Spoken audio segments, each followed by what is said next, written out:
A big problem is surfacing in some Springs neighborhoods. Storm runoff takes hours or even days to drain. Yeah, it's all because the storm drains don't work properly.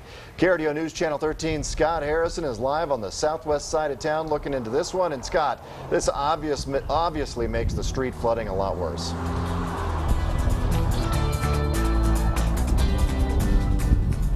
Well, guys, right now we are seeing the remnants of the problem that we're talking about here. This is Arcturus and Green Star Drive on the southwest side. You can see where there's still standing water from the last time it rained. There's so much rain, so much runoff that piles up here that it's a constant area for potholes. There's actually a pothole filled in under this. But then there's a twofold problem here. You got water that doesn't drain into the drainage ditch over there because that ditch hasn't been cleaned out in years, or it connects into a sewer that doesn't go anywhere. We first showed you last weekend one of the city's worst places for street flooding. It's on Headland Way, beside the post office on 8th Street. It looks like this after every heavy rain. Drivers know it well. This spring definitely, but it's been doing it for a long time. But this year it's been the worst. It actually doesn't bother me, but it is high water. There's been high water everywhere though, so. This is how the street looks today.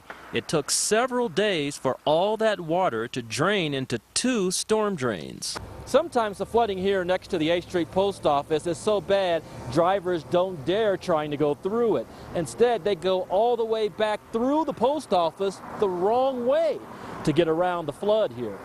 The flooding also leaves sediment near the drain from an adjacent field. It could be clogging the drains. There's enough for plants to grow in it. There's got to be a bunch of trash and debris, roots, what have you, that are what's causing it. The city says it's a common problem on the southwest side. Yeah, we annexed these areas many years ago, so we actually don't know where some of these storm drains go.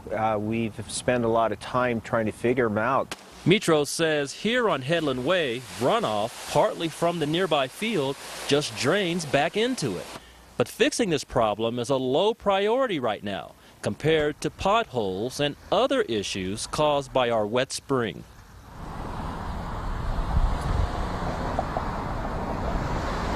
And believe it or not, the city does not have a regular schedule for cleaning out ditches like the one over there that you can't see because it's overgrown with weeds, or storm sewers.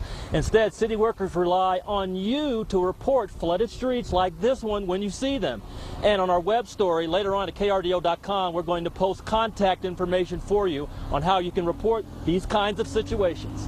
We're live on the southwest side of the Springs tonight. Scott Harrison, KRDO News Channel 13.